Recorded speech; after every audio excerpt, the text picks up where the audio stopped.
اعوذ باللہ من الشیطان الرجیم بسم اللہ الرحمن الرحیم۔ محترم سامعات و سامعین، السلام علیکم ورحمۃ اللہ وبرکاتہ۔ محترم ویورز، سب سے پہلے میں آپ کو یہ بتا دوں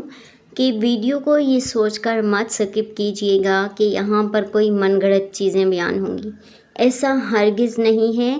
ہم نے اللہ کو جواب دینا ہوتا ہے، اور میں اپنے چینل پہ جو چیز بھی آپ کے ساتھ شیئر کرتی ہوں وہ مستند ہوتی ہے۔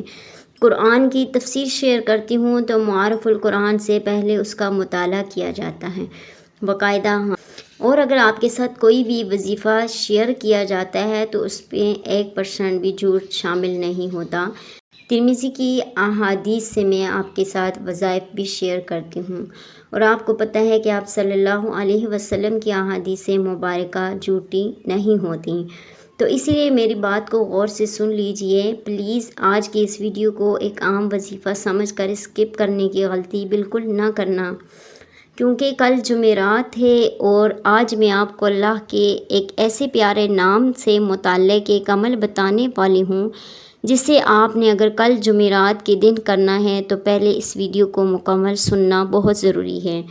اگر آپ اس ویڈیو کو ابھی چھوڑ کر چلے گئے تو ممکن ہے کہ کل جب آپ کو یہ وظیفہ یاد آئے تو آپ کہیں کاش میں نے کل وہ ویڈیو پوری سن لی ہوتی، کیونکہ جو عمل میں آج آپ کو بتانے والی ہوں اس سے آپ نے جمعرات کے دن ہی کرنا ہے، پھر اگلی مرتبہ یہ موقع آنے تک انتظار کرنا پڑ سکتا ہے۔ تو جن لوگوں کے دل میں کوئی ایسی حاجت ہے جس کے لیے وہ مدت سے دعا کر رہے ہیں، جن کی کوئی دلی مراد ہے، کوئی کام رکا ہوا ہے، کوئی پریشانی ہے، کوئی خواہش ہے جو بار بار اللہ کے سامنے مانگتے ہیں، تو میری گزارش ہے کہ اس ویڈیو کو آخر تک ضرور دیکھیے گا، کیونکہ آج کی ویڈیو میں صرف وظیفہ نہیں بتاؤں گی بلکہ آپ کو یہ بھی بتاؤں گی کہ اس کس وقت کرنا ہے، کس طرح کرنا ہے، کتنی مرتبہ پڑھنا ہے، اور آخر میں اللہ سے اپنی حاجت کس انداز میں مانگنی ہے۔ سب سے اہم بات کہ اس وظیفے میں اللہ کا وہ پیارا نام شامل ہے جس کا تعلق اللہ کی صفت سماعت سے ہے، یعنی وہ رب جو ہماری زبان سے نکلی ہوئی آواز سنتا ہے، وہ رب جو ہماری آوازاری سنتا ہے، اور وہ رب جو کبھی کبھی ہمارے دل کی وہ بات بھی جان لیتا ہے جو ہم زبان سے کسی کے سامنے بیان نہیں کر پاتے۔ وہ مبارک نام ہے یا سمیع، اے سب کچھ سننے والے۔ اب ذرا تصور کیجئے کہ آپ کے ارد گرد کوئی نہ ہو، رات کا وقت ہو، آپ کے دل میں ایک حاجت ہو، آنکھوں میں آنسو ہوں، اور آپ ہاتھ اٹھا کر اس ذات کو پکاریں جو پوری کائنات کی آوازیں سن رہی ہے، آپ کی آواز بھی، آپ کی خاموشی بھی، آپ کے آنسو بھی، اور آپ کے دل کی فریاد بھی۔ تو پھر ایسی ذات کے سامنے مانگی ہوئی دعا سے مایوس کیوں ہونا؟ لیکن یہاں ایک بات بہت ضروری ہے ویورز، میں اپنے چینل کے ناظرین سے ہمیشہ کہتی ہوں کہ دین کی بات دین کی نسبت سے ہی بیان ہونی چاہیے۔ ہمارے چینل پر کسی من گھڑت بات کو حدیث مبارکہ کہہ کر پیش کرنا مقصد نہیں، جو حدیث ہوگی اسے حدیث کے طور پر ہی بیان کیا جائے گا۔ اچھا، کل جمعرات ہے، اس لیے اگر آپ اس عمل کو کرنا چاہتے ہیں تو آج کی ویڈیو کو مکمل دیکھ کر طریقہ سمجھ لیے۔ اب آئیے ذرا یہ وظیفہ کیسے کرنا ہے۔ تو ممکن ہے کہ آپ کی حاجات بہت بڑی ہوں، ممکن ہے آپ کو لگتا ہو کہ رزق کا راستہ بالکل بند ہو چکا ہے، ممکن ہے کہ دنیا کے حساب سے کوئی راستہ نظر نہ آ رہا ہو، لیکن اللہ کے لیے کوئی راستے بند نہیں، وہ چاہے تو وہاں سے راستہ نکال دے جہاں انسان کا گمان بھی نہیں ہوتا۔ اسی لیے کل جمعرات کو یہ عمل اللہ سے امید، یقین اور عاجزی کے ساتھ کیجیے۔ اگر اللہ تعالیٰ نے آپ کی دلی مراد میں خیر رکھی تو اللہ کے حکم سے وہ مراد پوری ہونے کے اسباب پیدا ہوں گے۔ تو میری آپ سے درخواست ہے کہ ویڈیو کو سکپ مت کرنا،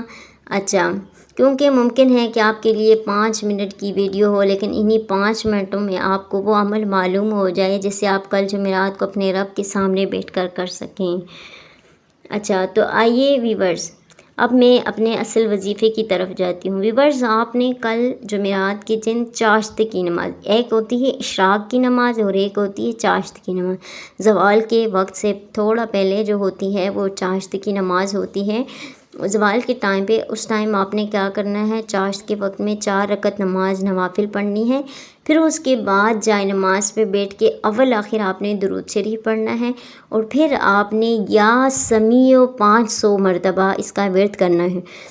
تو اور پھر آخر میں درود شریف پڑھنا اور اللہ سے دعا مانگنی ہے اپنی تمام حاجات۔ یعنی وہ وظیفے کے اندر ترمذی کی حدیث میں ہے کہ جو بندہ اس نام کو لے کر جو بھی حاجت مانگے گا، جو بھی مراد مانگے گا، اللہ اس کی دعائیں قبول کریں گے۔ تو آپ اللہ تعالیٰ سے ہی مانگیں، جو کچھ آپ کی دلی مراد ہیں، جو بھی خواہشات ہیں، اللہ سے مانگیں، دنیا والے کسی کو کچھ نہیں دیتے۔